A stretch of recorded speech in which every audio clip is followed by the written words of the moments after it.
ഇന്നത്തെ വീഡിയോയിലേക്ക് എല്ലാവർക്കും സ്വാഗതം. ഇന്ന് രാവിലത്തെ ഒരു വിശേഷമാണ് ഇന്നത്തെ വീഡിയോ. അപ്പോൾ ഇതാ ഇന്നലെ രാത്രി അരച്ച് വെച്ച അരിയും ഉഴുന്നും എല്ലാം നല്ല പോലെ പൊന്തി വന്നിട്ടുണ്ട് കേട്ടോ. അതിനോട് ദോശ ഉണ്ടാക്കാൻ വേണ്ടിയിട്ടാണ്.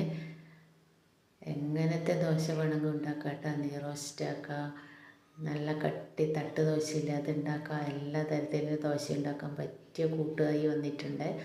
അപ്പോൾ ഇതാ കുക്കറിൽ ഉരുളക്കിഴങ്ങും ഉള്ളിയും പച്ചമുളകും ഒരു ചെറിയ കഷ്ണം ഇഞ്ചി എല്ലാം കൂടി ഇട്ടിട്ട് വേവിക്കാൻ വെച്ചതാണ്. അപ്പോൾ 2 വിസിൽ വന്ന് കഴിയുമ്പോൾ ഞാനൊന്ന് തുറന്ന് നോക്കി. എന്നിട്ട് കഷ്ണമെല്ലാം വെന്തിട്ടുണ്ട്. എന്നാൽ ഉരുളക്കിഴങ്ങിൻ്റെ ഇങ്ങനെ കഷ്ണമായിട്ട് കിടക്കുന്നത് നമുക്കൊന്ന് ഉടച്ച് കൊടുക്കണം. അപ്പം നല്ലപോലെ ഉരുളക്കിഴങ്ങെല്ലാം ഒന്ന് ഉടച്ച് കൊടുത്തതിന് ശേഷം നമുക്കതിലേക്ക് കുറച്ച് തേങ്ങാപ്പാൽ കൂടി ചേർക്കാനുണ്ട്. നല്ല കളറുണ്ടല്ലേ, നല്ല മഞ്ഞൾപ്പൊടി ഇട്ടിട്ട് നല്ല കളറായിട്ടുണ്ട്. അപ്പോൾ ഈ ദോശക്ക് ഇങ്ങനത്തെയൊക്കെ കറിയാക്കിയിട്ട് മക്കൾക്കൊക്കെ കൊടുക്കുമ്പോൾ അവർക്ക് ഭയങ്കര ഇഷ്ടമായിരിക്കും. ഒരു മസാല ദോശ തിന്നുന്നതിൻ്റെ ആ ഒരു ഫീൽ തന്നെ ഉണ്ടാവുമേ. അപ്പോൾ ഇത് കുറച്ച് തേങ്ങാപ്പാലും കൂടി ചേർത്തിട്ട് നമുക്ക് ഒന്നും കൂടി നല്ലപോലെ ഇളക്കി കൊടുക്കുക. ഇത് തണിഞ്ഞ് കഴിയുമ്പോൾ കുറച്ച് കട്ടിയാവും കേട്ടോ. അപ്പം ഞാനതുകൊണ്ട് എല്ലാം ഒരുമിച്ചിട്ടിട്ട് തന്നെ ഇങ്ങനെ കുക്കറിൽ വേവിച്ചെടുക്കലാന്ന്. ആദ്യം ഉരുളക്കിഴങ്ങ് വേറെ വേവിച്ച് അങ്ങനെ ഉരുളിയെല്ലാം വഴറ്റിയിട്ടും അങ്ങനെ ഉണ്ടാക്കുക. ഞാനിങ്ങനെയാണ് ചെയ്യൽ. കുറച്ച് വെള്ളത്തിൽ വേവിച്ചാൽ അധികം വെള്ളമില്ലാണ്ട്. അപ്പോൾ അതിലേക്ക് നമുക്കിനി കടു, ഉഴുന്ന് പരിപ്പ്, കറിവേപ്പില, ഒരു ചുവന്നമുളക് പൊട്ടിച്ചിട്ട് അതും കൂടി എല്ലാം മൂത്ത് വരുമ്പോൾ നമുക്ക് ഈ ബാജിക്കറീനില്ലേ ഇതിലേക്ക് ഒഴിച്ചു കൊടുക്കാം കേട്ടോ. നല്ലവണ്ണം തെറിക്കുന്നുണ്ട്, നല്ല കട്ടിയായതുകൊണ്ടാണ് തെറിച്ച് ഇങ്ങനെ ആവുന്നത്. അപ്പം ഞാൻ തീയെല്ലാം ഒന്ന് ചെറുതാക്കി കൊടുത്തിട്ടുണ്ട്. ഇതൊന്ന് തണിഞ്ഞ് കഴിയുമ്പോഴേ ഒന്നും കൂടി ഉണ്ട് നല്ല കട്ടിയായി വരും കേട്ടോ. മസാല ദോശ കൂട്ടന്നെ ആയിട്ട് വരുവേ. അപ്പോൾ ഇത് സ്കൂളിലേക്ക് പോകുമ്പോൾ ദോശയിൽ നടുക്ക് ഇങ്ങനെ വെച്ച് കൊടുത്തിട്ട് മടക്കിയിട്ട് ഒരു 2-3 ദോശ ഞാനങ്ങനെ കൊടുക്കലാണ് മക്കൾക്കെല്ലാം. എന്തായാലും ഇതിനൊരു ചട്ടനിയും കൂടി നിർബന്ധമാണ് കേട്ടോ. ഇനി എന്ത് കറി ഉണ്ടായാലും നമുക്ക് ദോശക്ക് ഇവിടെ എല്ലാവർക്കും ഒരു ചട്ടനിയും കൂടി അരക്കണം. അപ്പോൾ ഇത് നമുക്ക് അടച്ച് വെച്ച് കൊടുക്കുക ഒന്ന് തണിയുന്നത് വരെ.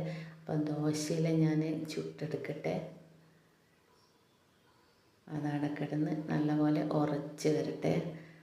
അപ്പോൾ ഇത് ദോശക്കല്ലെല്ലാം അടുപ്പിൽ വെച്ച് ചൂടായി കഴിയുമ്പോൾ ഞാൻ നേറിങ്ങനെ പരത്തിയിട്ട് ഇങ്ങനെ നെയ് റോസ്റ്റ് പോലെ ആക്കി എടുക്കാൻ വേണ്ടിയിട്ടാണ്. അത്ര വലിയ കല്ലൊന്നുമല്ല എൻ്റെത്, കുഞ്ഞാണ്. അപ്പോൾ ഉള്ള വലിപ്പത്തിനനുസരിച്ചിട്ട് ഞാൻ നൈസായിട്ട് പരത്തിയിട്ട് കുറച്ച് നെയ്യും കൂടി ഒഴിച്ചു കൊടുത്തിട്ട് നല്ലപോലെ പൊരിയാൻ വെച്ച് കൊടുത്താൽ മതി. മക്കൾക്കെല്ലാം നെയ്യ് ഒഴിച്ച ദോശ ഭയങ്കര ഇഷ്ടമാണ് കേട്ടോ. പക്ഷേ ഈ കുറച്ച് പ്രായമുള്ളവർക്കൊന്നും ഇഷ്ടമല്ല, അവർക്ക് വെളിച്ചെണ്ണയിൽ തന്നെ ഉണ്ടാക്കണമല്ലേ. അപ്പം ഞാൻ ദോശ ചുട്ടെടുക്കട്ടെ. ഈ ദോശ വൈകുന്നേരം ഇല്ലേ മീൻകറിയെല്ലാം കൂട്ടിയിട്ട് കഴിക്കാൻ ഭയങ്കര ടേസ്റ്റാണ് കേട്ടോ. ഇതാ നല്ല കുത്ത് വന്നിട്ടുണ്ട് കേട്ടോ ദോശക്കെല്ലാം. ഇത് നല്ല കട്ടിയായിട്ട് ഒഴിച്ചാലും ഇങ്ങനെ നല്ല ഇങ്ങനെ ഹോള് വന്നിട്ട് ഇങ്ങനെ ഉണ്ടാവും, നല്ല തട്ട് ദോശ പോലെ. അപ്പോൾ ഇതാ പൊരിഞ്ഞ് വരുമ്പോൾ ഒന്ന് മറിച്ചിട്ട് കൊടുത്തിട്ടുണ്ട്. അപ്പം അടുത്ത ദോശയും കൂടി ഞാൻ അങ്ങനെ ചുട്ട് കുറേ ദോശ ഉണ്ടാക്കി വെക്കട്ടെ കേട്ടോ. രാവിലെ എല്ലാവർക്കും തിന്നണം, മക്കൾക്ക് കൊണ്ടുപോകണം. കണ്ട നല്ല പൊരിഞ്ഞ് വന്നിട്ടുണ്ട് നെയ്യിൽ. അപ്പം ഞാൻ നെയ്യ് വേണ്ടാത്തവർക്ക് എണ്ണ ഒഴിച്ചിട്ട് ഇങ്ങനെ നേരിയതല്ലാണ്ട് കട്ടിയിൽ വേണ്ടത് അങ്ങനെ ഉണ്ടാക്കിയിട്ട് വെച്ചിട്ടുണ്ട്. അപ്പോൾ ഇത് എൻ്റെ ബാജിക്കറി നല്ല സെറ്റായിട്ടുണ്ട് കേട്ടോ.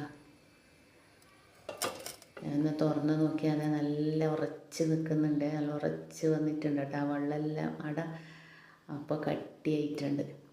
അപ്പോൾ ഈ ദോശയിലേക്കില്ലേ നമുക്കിനി മക്കൾക്ക് കൊടുക്കുന്നതിൽ നടുക്ക് ഇത് കോരിയിട്ട് അങ്ങ് വെച്ച് കൊടുക്കണം. ഇത് വൈകുന്നേരം സ്കൂൾ വിട്ട് മക്കൾ വരുമ്പോഴത്തേക്കല്ലേ ഇതേപോലെ തന്നെ ബാക്കി കൂട്ട് രാവിലെ ഫ്രിഡ്ജിൽ വെച്ചാൽ വൈകുന്നേരം വരുമ്പോഴേക്ക് ഇതേപോലെ തന്നെ നേർങ്ങനെ ദോശയാക്കിയിട്ട് നമ്മൾ ഉച്ചക്കായിട്ട് ഉണ്ടാക്കിയ മീൻ കറി ഉണ്ടെങ്കിൽ അതും കൂട്ടി കൊടുത്താൽ അവർക്ക് ഭയങ്കര ഇഷ്ടമാവും കേട്ടോ.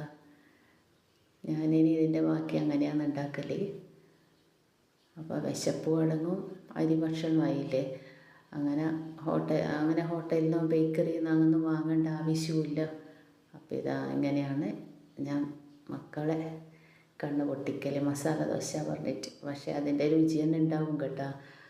അപ്പോൾ ഈ ചട്ടനിയും കൂടി അതിൻ്റെ ഒന്നിച്ച് കൂട്ടുമ്പോഴേ ഹോട്ടലിൽ നമ്മൾ കഴിക്കുന്ന മസാല ദോശയിൽ അതേ രുചി തന്നെയാണ്. അപ്പോൾ എൻ്റെ ചട്നിക്ക് വേണ്ടിയിട്ട് അരച്ച് റെഡിയാക്കിയിട്ടുണ്ട്. അതിലേക്ക് നമുക്ക് കടുക്, കറിവേപ്പില, ചുവന്നമുളക് എല്ലാം കൂടി ഇട്ടിട്ട് അത് പൊട്ടിക്കഴിയുമ്പോൾ നമുക്ക് ആ ചട്നി അരച്ചതും കൂടി ഇതിലേക്ക് ചേർത്ത് കൊടുക്കുക. ആ മിക്സിയിലെ ജാറൊന്ന് കഴുകിയിട്ട് ആ വെള്ളം കൂടി ഒഴിച്ച് കൊടുക്കുക. തീ ഓഫ് ചെയ്ത് കൊടുക്കുക. നല്ലപോലെ ഒന്ന് ഇളക്കി കൊടുക്കുക. അപ്പം എല്ലാവരും പോയതിന് ശേഷമല്ലേ ഞാനൊന്ന് എടുത്തിട്ട് തിന്നുമ്പോൾ എനിക്ക് ഓർമ്മ വന്നത്, അയ്യോ വീഡിയോ എടുത്തില്ലല്ലോ എന്ന്. അപ്പം ഞാൻ വേഗം വന്നിട്ട് എടുക്കുകയെന്ന് കേട്ടോ. അതാണ് പകുതി കഷ്ണമായിട്ട് എൻ്റെ വീഡിയോ. അപ്പോൾ എൻ്റെ വീഡിയോ ഇഷ്ടപ്പെടുന്നുണ്ടെങ്കിൽ എല്ലാവരും ഒന്ന് സപ്പോർട്ട് ചെയ്യണേ, കമൻറ്റും ചെയ്യണം, ഷെയറും ചെയ്യണം. നാളെ നല്ല വിശേഷമായിട്ട് വീണ്ടും ഞാൻ വരും. അതുവരേക്കും ബൈ.